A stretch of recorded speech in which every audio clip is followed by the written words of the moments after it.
మెదక్ జిల్లా పాపన్నపేట మండలంలో ఏడుపాయల శ్రీ వనదుర్గా భవానీ అమ్మవారిని వివిధ రకాల ఫలాలతో ఫలాంబిగా అమ్మవారు భక్తులకు దర్శనమిస్తున్నారు. ఆలయ అర్చకులు పార్థివ శర్మ అమ్మవారిని వివిధ రకాల ఫలాలతో విశేష అలంకరణ చేశారు. ఆలయ అర్చకులు తెల్లవారుజామున అమ్మవారికి అభిషేకం, సహస్రనామ అర్చన, కుంకుమార్చనలతో ప్రత్యేక పూజలు నిర్వహించారు. ఆలయం గర్భగుడి ముందు ఉన్న మంజీరా నది పాహిలో తెల్లవారుజాము నుంచి భక్తులు నది స్నానం ఆచరించి అమ్మవారిని దర్శించుకొని మొక్కులు చెల్లించుకున్నారు. తెల్లవారుజాము నుంచి అమ్మవారి దర్శనం కోసం ఏడుపాయలలో భక్తుల రద్దీ నెలకొంది. ఏడుపాయల అమ్మవారి దర్శనానికి వచ్చే భక్తులకు ఎలాంటి అసౌకర్యాలు జరగకుండా ఆలయ కమిటీ చైర్మన్ ఈవో అన్ని ఏర్పాట్లు చేశామని తెలిపారు.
शक्तिरूपेण संस्थिता नमस्तस्यै नमस्तस्यै नमस्तस्यै नमो नमः।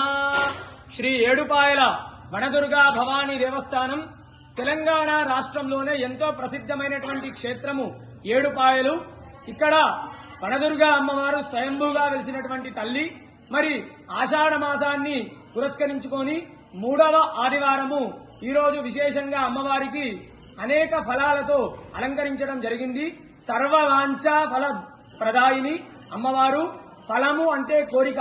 ఈ యొక్క ఫలాలను సమర్పించడం వల్ల అమ్మవారికి అనేకమైనటువంటి అమ్మవారి అనుగ్రహం కలిగి మనము ఎల్లవేళలా సుఖ సంతోషాలతో ఉంటాము.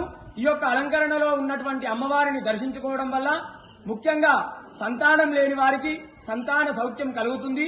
అదేవిధంగా మనము ధర్మానికి లోబడే సకల కోరికలన్నీ కూడా నెరవేరుతాయి.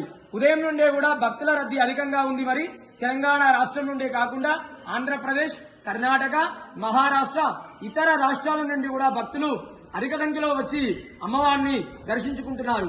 ఈ యొక్క వనదుర్గా అమ్మవారు కోరిన కోరికలు తీర్చే కొంగు బంగారు తల్లి.